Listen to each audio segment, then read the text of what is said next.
Hey up everyone, what's going on and welcome back to York City, where we have progressed in the Carabao Cup. The semi-final game has wedged itself between that FA Cup game and Norwich, and therefore will be the first match we play in today's episode. Now, Carabao Cup semi-final opponents, you might be thinking Man United, Manchester City, Liverpool, someone like that. Northampton. Really did not think I was going to have to be pulling out the League 2 logos at this stage.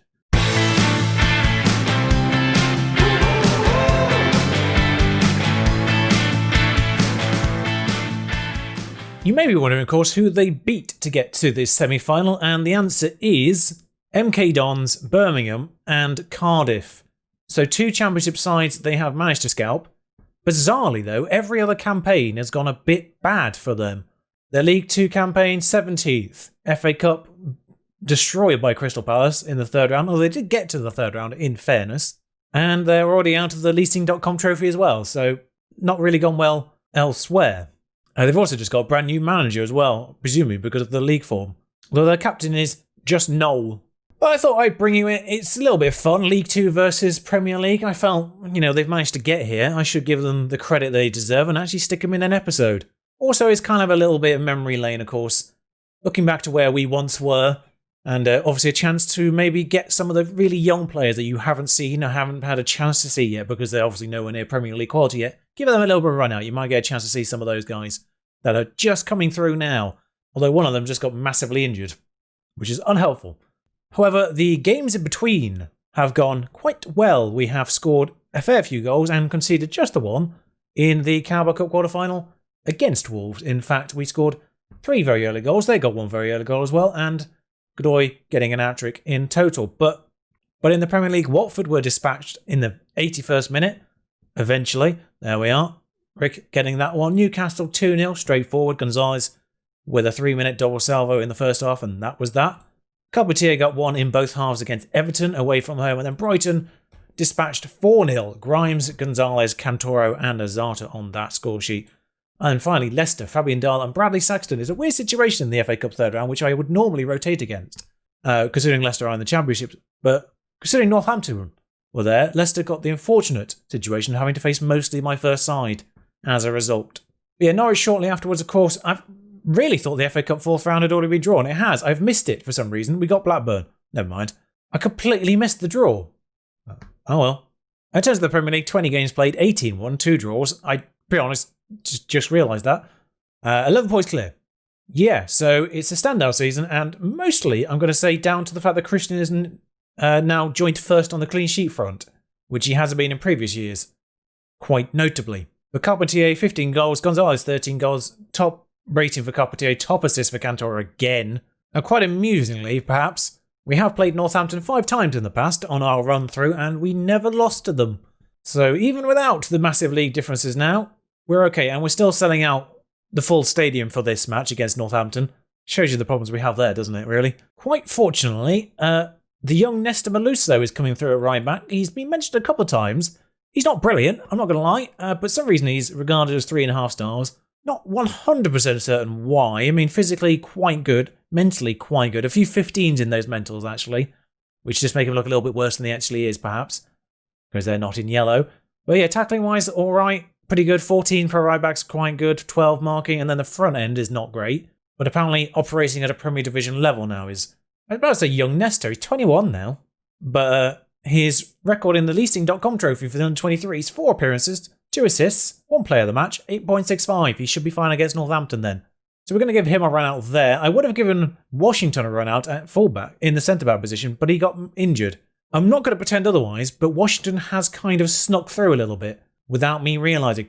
I don't know why when I click on him, he goes through as a left-back, first and foremost, and gets rated against my left-backs, when the media description is an enthusiastic centre-back.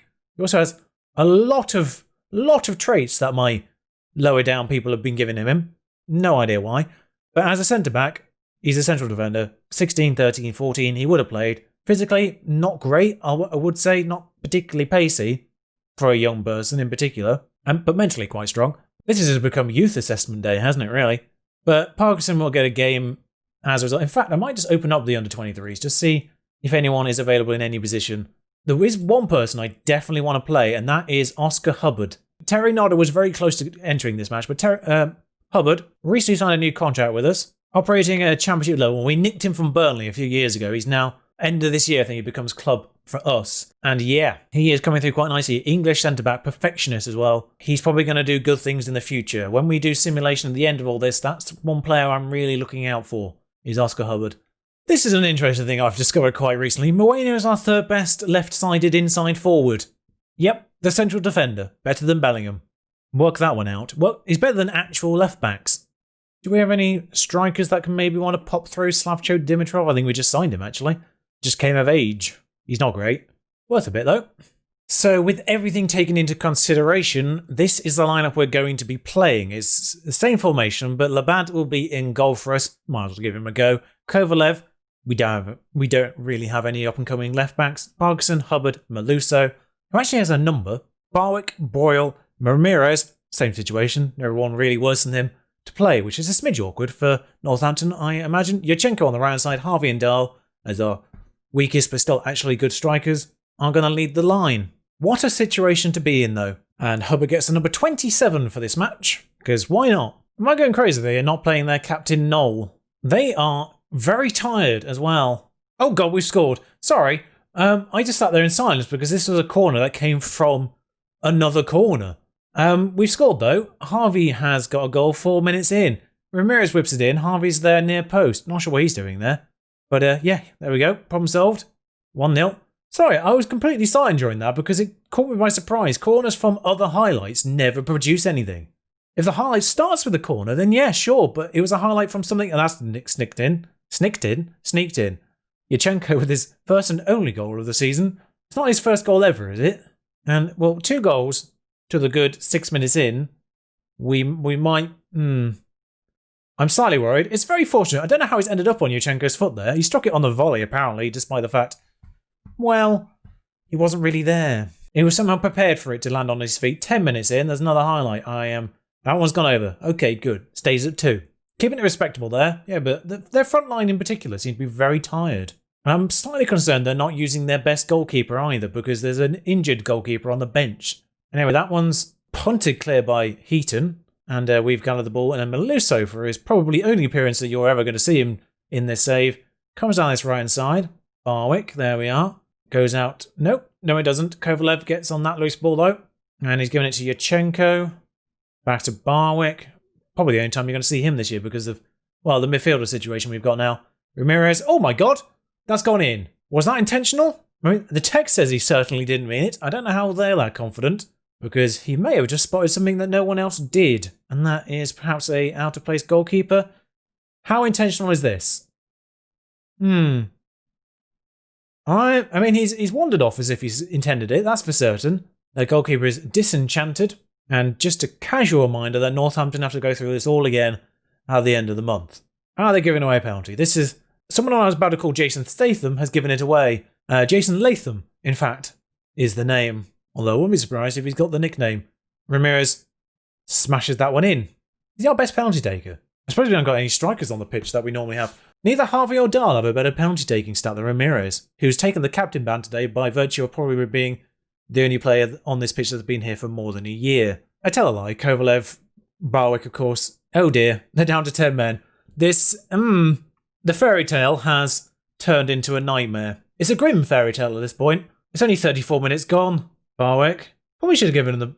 I mean, I don't know what their leadership skills are, but probably should have given the captain's band to either Barwick or Kovalev as, sort of academy prospects. Admittedly, one of them was stolen from Derby in the form of Kovalev, but Barwick was actually our production. Probably symbolically, probably should have given him the captain's armband today, but never mind. Ramirez, wide. It's a hat-trick for him, though. He's on for that. Ramirez whips this one in. This highlight started with the corner, so we will talk about it as if it's... No? Okay. I'm being bamboozled by corner highlights today. What's going on here? Why is this taking an absolute age to kick off here? He plays it short as well. Tell you what though, Nestor Maluso's drawing in fouls. Now, I'm not really expecting much from the second half because that's typically what happens when you're 4-0 up. Yurchenko, Barwick. I mean, we are moving this around though. Broyle, Barwick. By the way, I have generally no idea how you're supposed to pronounce Broyle, whatever. Him. He scored. Christoph with his 3rd goal of the season. Broyle, maybe. He is French. I'm presuming you meant to pronounce maybe the brew bit the same way you pronounce bleu. So, Braille? I have no idea. 3 vowels in a row. Like, what are you doing? Shout out to M. Hassel in the Northampton lineup, who is maintaining a 6.8 amongst a sea of low sixes. Speaking of six, Parkinson's made it that, and his first goal of the season, and what I think might be his first appearance of the season.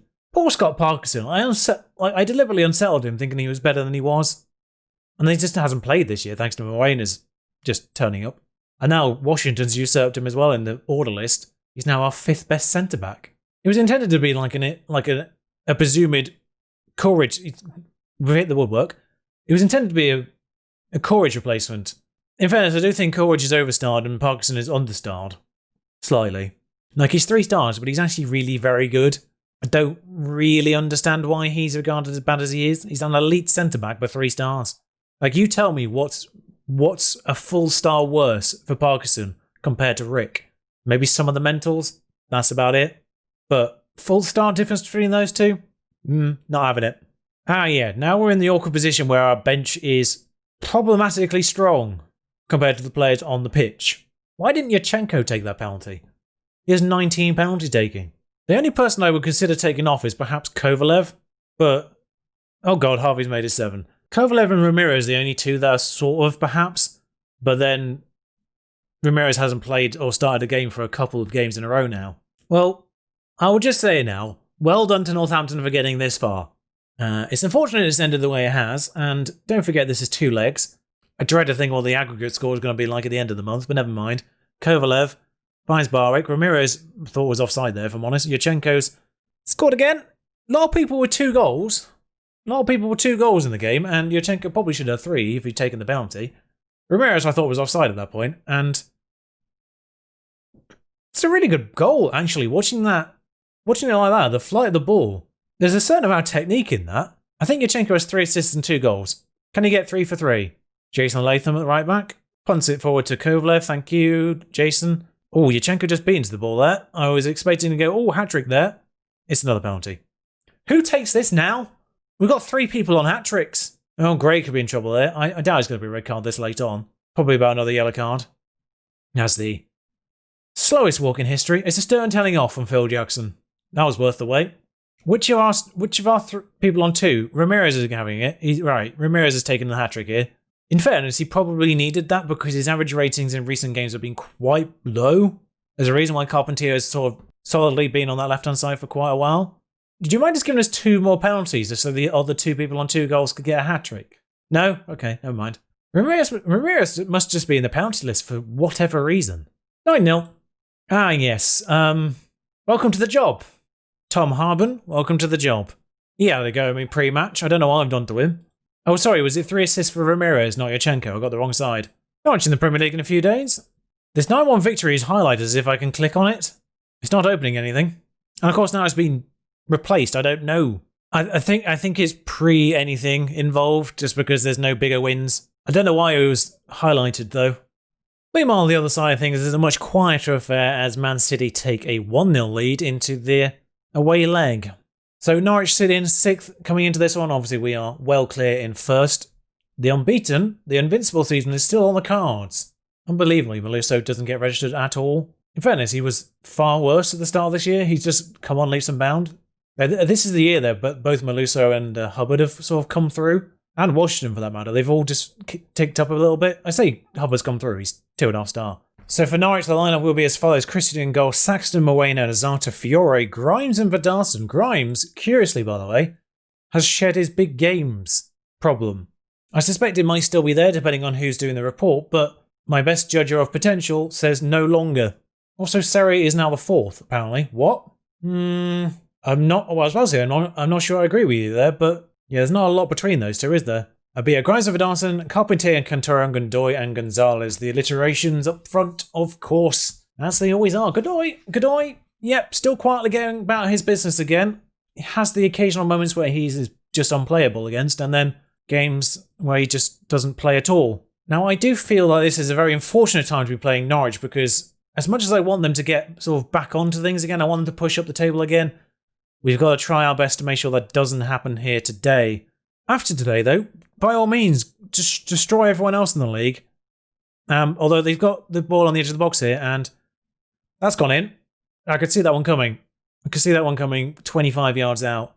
Irritatingly, my assistant praised that player before this match.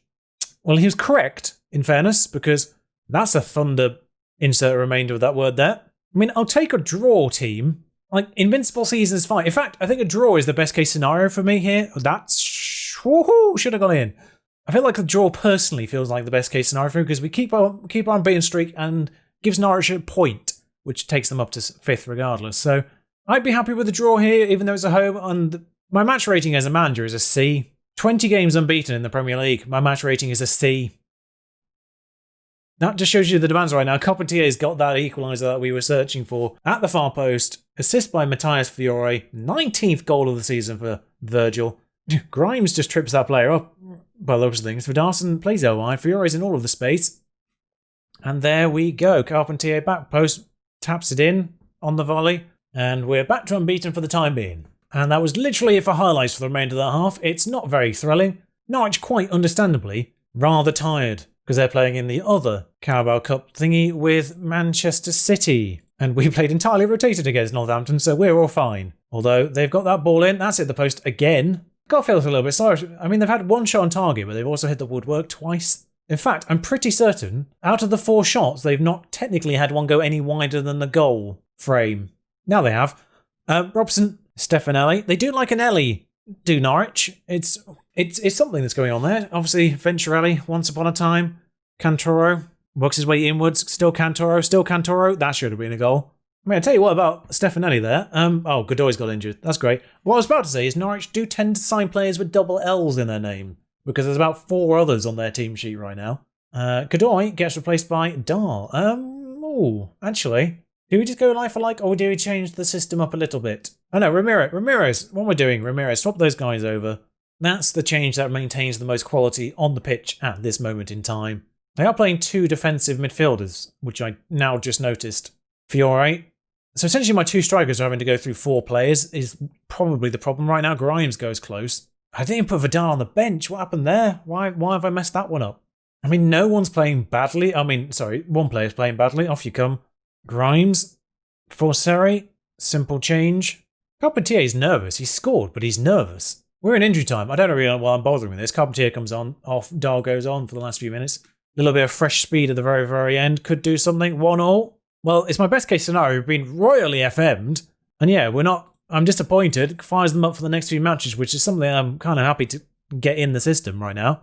Just to highlight that matches situation. 4-1 against Liverpool, B-. 5-1 against Wolves, B-. Away from home, 9-0, B-. No negatives. Oh, and my favourite one of these is actually still on the page. Chelsea 2-1, disappointed with the margin of victory against a supposedly inferior team. Alright, bored. Let's get slightly less cocky, shall we? Chelsea are 5-1, we're 3-1. It's not that much difference, mate. Anyway, we knew what we were going to be doing next time. It's going to be Sheffield United and possibly just surrounded by transfer business because it's going to be around the end of the transfer window, that one. If there's not a lot of the transfer business, I might do the Aston Villa game that follows it. After what happened today, probably not going to do the Northampton. They've had their moment and we destroyed them. I'll see you again for that next time out. Until then, ta-ra.